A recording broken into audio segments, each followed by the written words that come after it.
오늘 주제는 지혜가 차린 식탁에서 먹으라는 내용입니다.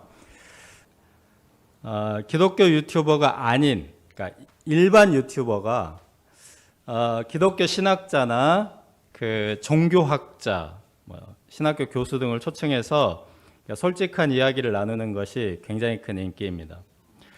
기독교 콘텐츠가 올라가면 90만회, 200만회 막 이렇게까지 올라가요. 그리고 이제 이 같은 분이 나온 기독교 사이트 있잖아요. 기독교 사이트 왼쪽 아래 거기는 19만회예요. 또 똑같은 사람이 나와서 비슷한 얘기. 근데 기독교 사이트에서 얘기하면 19만회인데 저쪽으로 가면 100만회, 200만회가 나와요. 이 굉장히 흥미로운 현상입니다. 그래서 여기서 이제 이 재미를 들여가지고 불교, 이슬람교도 불러봤는데 이건 또 얼마 안 나와요. 사람들이 그래서 막 기독교에 관심 있어가지고 기독교 방송을 보느냐 안 봅니다. 네. 근데 그 일반 그 방송 언론에서 기독교는 또 안 다루잖아요. 거기서 또 못 봐. 안 보고 못 보고. 근데 일반 유튜버가 기독교 좀 약간 지식인을 불러가지고 뭘 하면은 그냥 빵빵 터지는 겁니다. 이 굉장히 신기한 현상입니다. 잠언 1장에서 9장은 잠언 전체의 서론입니다.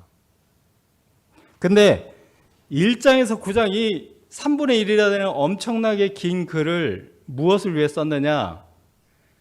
와서 맛보라. 와서 경험하라. 직접 체험하라. 이 한마디를 하려고 이렇게 9장까지를 쓴 겁니다. 9장까지를. 자, 오늘 마지막 9장인데 지혜의 초청을 받아서 지혜의 잔치에 직접 참여해서 지혜의 식탁에서 먹고 마시라. 네, 초청하고 있습니다. 첫째, 어리석음을 버리고 생명을 얻으라. 1절에서 6절입니다. 지혜가 얼마나 성대하게 초청하는가를 보여주고 있습니다. 그냥 초청하는 것이 아니라 특별히 집을 짓고 초청합니다.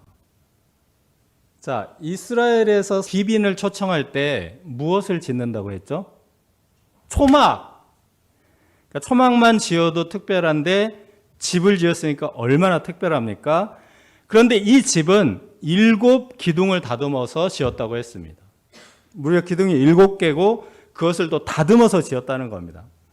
고대에는 신전과 같이 웅장하고 아름답고 특별한 건물만 기둥을 크게 세워서 지었습니다. 이 기둥은 집을 바치는 기둥이 아니었어요. 사실 장식용 기둥입니다. 오른쪽 위에가 로마 시내 한가운데 있는 판테온 신전이라고, 나중에는 이제 예배당으로 바뀌었습니다. 왼쪽 아래는 아시겠죠? 파르테논이고 오른쪽 아래는 이거는 이탈리아에 있는 신전이에요. 근데 모든 기둥이 작습니다. 짝수. 네. 그리고 이제 그 솔로몬 성전도 기둥이 2개입니다. 야긴과 보아스. 이 다듬은 기둥들은 건물을 떠받치는 기둥이기도 하지만 사실 이렇게 보여주려고 일부러 만든 기둥이에요. 보여주려고. 이렇게 아름답고 웅장하고 정성 들여 지었다고 보여주려고 지은 기둥들인데 기둥을 짝수로 세워야 이렇게 출입문도 있고 그래서 다 짝수로 세웁니다. 근데 여기는 7개 홀수 세웠죠. 7개 이 홀수로 세우는 건 굉장히 어려운, 도저히 이게 각도가 안 나오는 집이에요. 여기서 초청하는 이 집은 사실 이 세상에 존재하는 집이 아니고 하나님 나라에 있는 집이라는 이런 의미입니다. 지극히 고귀한 손님을 위한 건축물이라고 할 수 있습니다. 그러므로 지혜의 초청은 VIP, 아주 귀하고 귀한 손님에 대한 예우입니다. 그러니까 이 초청에 응한 사람을 그렇게 대우한다는 뜻입니다. 2절 3절을 보시면 그래서 지혜는 짐승을 잡으며 포도주를 혼합하여 상을 갖추었습니다. 고대의 이 짐승, 고기는 음식이라기보다는 특별한 때에만 먹는 보양식 내지는 약에 가까웠습니다. 또한 혼합한 포도주는 고급 포도주를 의미합니다. 혼합한 포도주는 이제 블렌딩 포도주라고 하는데, 이것은 특별한 맛, 아주 그 조화로운 맛을 내기 위해서 여러 가지 포도주를 혼합을 한다고 합니다. 특별한 향을 내기 위해서 그 모략과 같은 고급 향료를 이제 혼합하기도 하고, 빛깔을 위해서 특별한 또 이렇게 엑기스, 이런 것들도 이제 혼합을 하는 것입니다. 그리고 개인마다 기호가 다르기 때문에 초청하는 사람에게 맞춤형으로 혼합을 하는 겁니다. 그래서 이 블렌딩, 혼합한 포도주가 VVIP용이라는 것입니다. 포도주도 마찬가지로 요즘은 주류에 가깝지만 먹을 것이 다양하지 않았던 고대에는 이것 또한 보양식이나 약에 가까운 것이었습니다. 그러니까 지혜의 초청은 귀빈들의 잔치이면서 풍성하게 먹고 마시는 축제이고, 또한 매우 인격적인 대접이면서 치료와 회복으로의 초청입니다. 하나님의 초청은 이처럼 마음껏 먹고 마시는 기쁨과 즐거움의 잔치입니다. 어리석음을 버리고 생명을 얻으며 명철의 길로 행하게 되는 영혼까지 만족하는 잔치입니다. 우리가 기독교, 이제 교회라고 하면 재미있지 않을 거야, 지루할 거야 라는 선입관이 있습니다. 그러나 실제로 경험해 보면 신앙생활은 잔치집과 같습니다. 아르헨틴 선교사이신 조마리 선교사님이 예전에 그 종로에 있던 UBF 본부 건물 앞을 우연히 지나다가 그 3층 괴봉의 과거 전신 종로 3부에서 3층에 있었는데, 3층에서 막 이렇게 들려오는 웃음소리를 듣고 자기 발로 이제 걸어 들어오셨다고 했습니다. 저도 이제 아주 어린 시절에 교회에 나갔을 때 부활절, 성탄절에 많은 선물을 받았습니다. 대학 시절에는 목자님들의 풍성한 대접과 섬김을 받았습니다. 저의 첫 1:1 목자님은 아기공룡 둘리에 나오는 마이콜하고 똑같이 생긴 분입니다. 보글보글한 머리에다가 이렇게 안경에다 얼굴도 까맣고, 그래서 라면송 부르던 마이콜 같은, 근데 그렇게 생긴 분인데, 당시 풀타임 목자님이셨는데 열심히 아르바이트를 해서 돈을 막 열심히 벌었습니다. 그래서 학교 후문에 작은 월세 공부방을 빌려주었습니다. 우리 학생들을 위해서. 그래서 이제 그 월세방 이름을 예레미야 기도의 집이라고 이름을 지어서 그곳에 와서 공부도 하고 기도도 하고 라면도 끓여 먹곤 했습니다. 이처럼 너무나 환영과 사랑을 받고 섬김을 받아서 나중에 제가 이제 양들을 풍성하게 섬기는 것이 자연스러워졌습니다. 그런데 이런 것도 풍성한 섬김이지만 교회에 와서 가장 최고의 대접, 이것은 따로 있습니다. 짐승을 잡으며 포도주를 혼합하여 상을 갖추고, 여기서 짐승과 포도주는 성전 모든 제사를 의미하기도 합니다. 하나님의 성전에 드렸던 제사들이 짐승 제사가 주요 제사죠. 가장 비싼 짐승 제사. 이 제사를 다 마치고 거기다 이제 밀가루 소재도 얹고 막 다 하는데, 마지막으로 붓는 제사가 뭡니까? 관제라고, 이게 포도주 제사입니다. 그래서 이 짐승을 잡으며 포도주를 혼합했다. 이것은 하나님의 성전에서 드리는 모든 제사를 의미합니다. 그래서 이 말씀은 신약적으로 예수님의 살과 피를 먹는 성만찬으로 해석합니다. 요한복음 6장 55절에 내 살은 참된 양식이요 내 피는 참된 음료로다. 짐승을 잡으며 포도주를 혼합하여 상을 갖춘다. 이 말은 하나님의 죄사함과 치료와 영원한 구원과 부활과 영생 등 모든 축복을 마음껏 누린다는 뜻입니다. 십자가에 죽으신 예수님의 살과 피, 예수님의 십자가 은혜가 우리 인생들을 위한 최고의 대접입니다. 사도 바울은 예수님의 십자가가 하나님의 지혜라고 증언하였습니다. 우리가 십자가에 죽으신 예수님의 살과 피를 먹고 마시며 십자가 은혜 안에서 쉼과 회복을 누릴 수 있기를 기도합니다. 네, 둘째, 지혜 있는 자를 책망하라. 7절에서 18절입니다. 하나님의 지혜가 초청하는 그 초청 명단에서 제외되는 사람이 있습니다. 거만한 자를 책망하지 말라. 바로 이제 거만한 자입니다. 솔로몬은 책망이나 징계를 전혀 받아들이지 않는 자를 거만하다라고 평가합니다.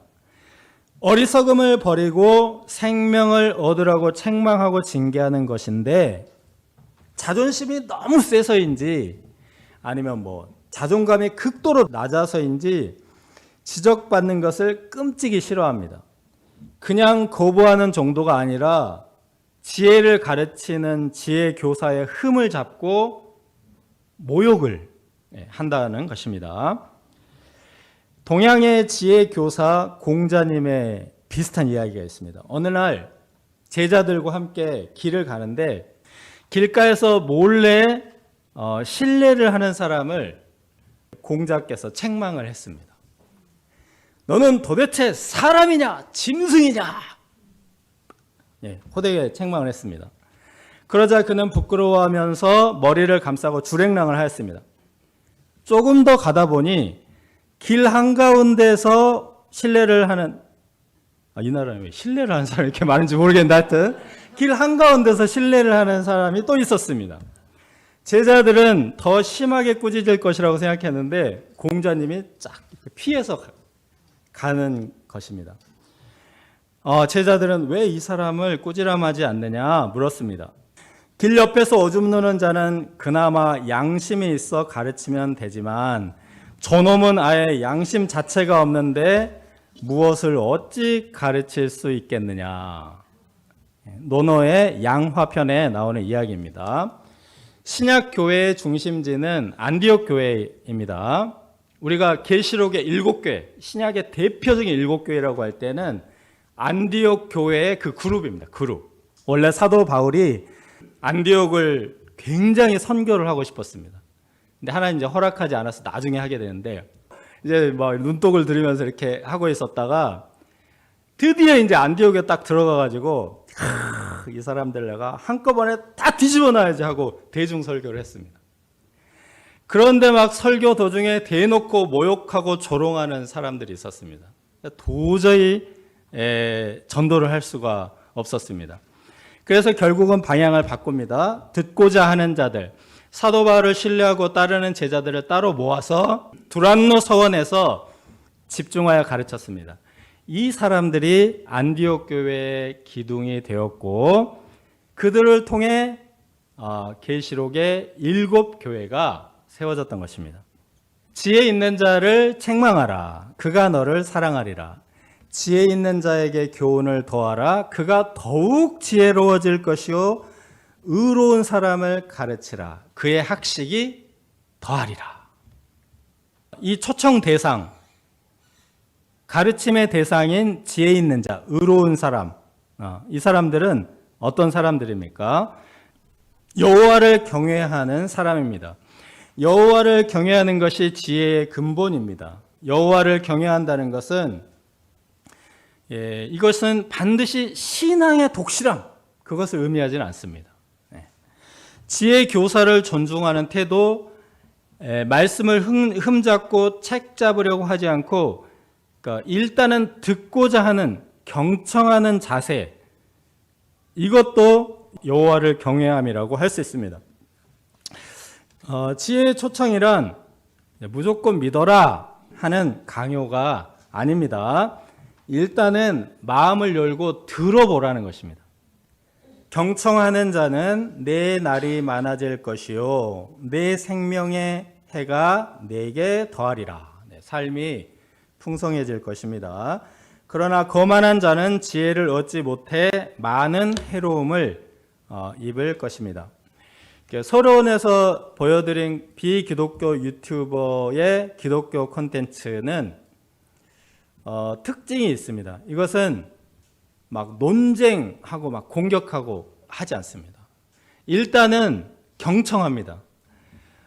보통 인터넷에 보면은 기독교에 대해서 막 공격, 모욕, 비난 일색이지 않습니까? 근데 이 콘텐츠들의 특징은 물론 날카로운 질문하기도 하거든요. 굉장히 날카로운 질문을 하는데 질문을 하고 나서 들어본다는 것입니다. 들어본다는 경청. 그런 궁금증에 대해서 어떻게 설명하는지 듣고자 하는 태도. 이제 이것 때문에 이 콘텐츠가 굉장히 풍성합니다. 그러니까 불신자들의 날카로운 질문도 들을 수 있고 또 이제 기독교에 대해서 깊은 지식, 풍성한 식견을 가진 사람들의 아주 풍성한 대답도 들을 수 있고 이게 콜라보를 이루어가지고 굉장히 풍성한 것입니다. 예수님께서도 묻기도 하고 듣기도 하는 사람에게 많은 것을 가르쳐 주셨습니다. 하나님의 초청은 무조건 믿으라가 아니고 성경에 대한 존중, 신앙에 대한 아주 기본적인 경청, 이것만 가지라 하는 것입니다. 이런 마음만 있어도 지혜를 얻고 학식을 얻고 날이 많아지며 생명의 해가 더하게 될 것입니다. 13절에서 18절은 미련한 여인의 초청입니다. 미련한 여인의 초청에 누가 반응할까라는 생각이 들지만 이 미련한 여인의 미련한 여인이 매우 간교하게 지혜를 흉내낸다 하는 것을 보여줍니다. 자기 집 문 앞에 앉은 모습은 고대의 창기들의 모습을 연상케 합니다. 성읍 높은 곳에는 주로 마을의 원로들, 지도자들, 이제 왕들의 거처인데 그곳에 앉아 있습니다. 여기서 앉아 있다, 앉아서라는 표현이 반복됩니다. 고대에는 많은 사람이 이렇게 모여 있으면 그 중에 가장 높은 사람이 자리에 앉습니다. 그리고 자리를 이제 높은 곳에 자리를 두고 앉습니다. 높은 곳에 앉아 있는 사람은 존귀한 사람이라는 뜻입니다. 그래서 시편이나 이제 구약 말씀에 보면 높은 곳에 앉았다, 이 표현은 하나님께만 쓰는 표현입니다. 미련한 여인은 실상 아무것도 알지 못하면서 자기의 지위가 높은 척, 왕과 장군과 하나님의 자리를 흉내내는 것입니다. 미련한 여인은 또한 지혜의 초청을 흉내냅니다. 어리석은 자는 이리로 돌이키라. 이것은 지혜의 초청과 똑같은 말입니다. 이건 흉내 정도가 아니라 표절에 해당합니다. 미련한 여인의 초청은 마치 하나님의 초청과 너무 비슷하여서 미련한 여인의 초청인지 지혜의 초청인지 구분이 안 될 정도입니다. 그러나 결정적으로는 그 내용이 완전히 다릅니다. 미련한 여인은 사실 준비한 것이 없습니다. 직접 준비한 것이 하나도 없고 도둑질한 것, 탈취한 것, 이런 것뿐입니다. 지혜는 우리를 초청하기 위해서 많은 것을 준비하였습니다. 짐승을 잡고 포도주를 혼합하였다고 했습니다. 그래서 지혜의 초청 준비를 묘사할 때 7개의 동사를 사용했습니다. 집을 짓고 기둥을 다듬고 짐승을 잡으며 포도주를 혼합하여 상을 갖추고 여종을 보내어 불렀다. 풍성하고 완벽한 준비를 의미합니다. 또 지혜가 직접 화법으로 초청하는 말에도 7개의 동사가 쓰였습니다. 자, 이리로 돌이키라, 와서 내 식물을 먹으라, 포도주를 마시라, 어리석음을 버리라, 생명을 얻으라, 명철의 길을 행하라. 이 지혜의 초청은 신약 성경에서 임금님의 혼인잔치의 초청과 같습니다. 오소서 모든 것이 준비되었나이다. 그런데 미련한 여인이 준비한 것은 도둑질한 물 몰래 먹는 떡입니다. 이것은 음행과 약탈을 의미합니다. 아무것도 준비한 것이 없습니다. 이것은 죄악의 잔치이며 어두움의 잔치입니다. 이 잔치의 초청 명단은 누구입니까? 18절을 보시면 죽은 자들입니다. 그의 객들은 수월 깊은 곳에 있는 자들입니다. 일종의 영적 블랙리스트에 오른 사람들입니다. 하나님의 초청을 받은 자들이 생명책에 기록되는 것처럼 죄악의 초청을 수락한 자들은 사망 리스트, 데스노트에 올라간다는 것입니다. 자, 수월이란 고대인들의 세계관을 반영한 곳으로서 지옥을 의미합니다. 이 그림은 실제로 세계가 이렇게 생겼다 그런 뜻이 아니고 개념도입니다. 개념도. 하나님 나라, 지옥, 시면 이런 개념도. 그 중에 이제 수월은 저 땅 속에 갇혀 있잖아요. 그래서 저곳은 일종의 쓰레기통입니다. 하나님께 심판받은 사람들, 부패하여 하나님께 버림받은 사람들, 하나님께로부터 너무 멀어져서 자기 스스로 그 수월의 길로, 부패의 길로 뚝 떨어져가지고 신약으로는 이제 지옥, 땅 속의 감옥인데 개념으로 말하면 인간 쓰레기통입니다. 도둑질한 물 몰래 먹는 떡에 미혹된 자들의 미래가 그러함을 강력하게 경고하고 있습니다. 또 지혜가 없는 자는 미혹을 받아 수월에 빠진 것 같이 저기서 벗어나려면 어떻게 해야 되죠? 벗어나려면? 방법이 없겠죠. 거의 방법이 굉장히 어려워진다는 겁니다. 이렇게 암담한 인생, 버림받은 인생이 될 것이라는 경고이기도 합니다. 태초의 에덴 동산에서 뱀이 여자를 유혹하였습니다. 하나님께서 당신을 경외하라고 주신 선악과를 범하라고 하였습니다. 선악과는 하나님께서 먹지 말라고 구별하신 유일한 선이었습니다. 그러나 뱀은 도둑질한 물이 달고 몰래 먹는 떡이 맛있다 하고 유혹한 것입니다. 그 선을 넘은 결과가 어떠합니까? 아담과 하와는 수월에 던져지게 되었습니다. 달고 맛있다고 했는데 쓰디쓰고 역겨운 인생이 시작되었습니다. 요즘 아이들이 인생 하드 모드라는 말을 사용하는 것을 보았습니다. 그래서 요즘 청년들이 힘드니까 그냥 쓰는 말인가 했더니 이게 게임 용어입니다. 게임 용어. 게임을 선택할 때 보니까 이지 모드, 하드 모드를 자기가 선택하나 봐요. 그러니까 중간에 노말 모드도 있는 것을 봤습니다. 노말 모드. 근데 이제 이 말을 어떻게 쓰는가 보니까 도박, 마약, 음행, 학교 폭력 이런 일들을 하면 인생이 아주 힘들어진다. 인생이 좀 더 노멀하게 갈 수 있고 쉽게 갈 수 있는데 자기 인생 괜히 힘들게 만든다. 이렇게 말할 때 인생을 하드 모드를 자기가 선택했다. 이렇게 하는 것을 봤습니다. 어떤 청년은 이렇게 술을 마시고 격분해서 스포츠카를 발로 차가지고 그래서 이제 자기 인생이 하드 모드가 되었다. 이런 표현을 그렇게 쓴다는 겁니다. 어처구니 없는 문제를 일으켜서 아주 살아가기 어렵게 스스로 만들어 놓는 인생 하드 모드 선택이라고 할 수 있습니다. 우리가 그 수월에 빠지면 헤어나오기가 쉽지 않은 것과 같고 아담과 하와가 선악과를 범하여 하드 모드가 된 것과 같습니다. 만약에 선악과를 범하지 않았다면 에덴 동산의 인생은 이지 모드가 아니겠습니까? 지혜란 이처럼 복잡하고 어려운 인생을 술술 풀어나가게 하는 것입니다. 우리는 많은 순간 선택을 해야 합니다. 지혜의 길인가, 미련한 길인가, 하나님의 높은 곳으로 갈 것인가, 수월의 깊은 곳으로 추락할 것인가. 지혜의 초청을 받아서 하나님의 만찬을 먹고 마시는 자들이 될 수 있기를 기도합니다.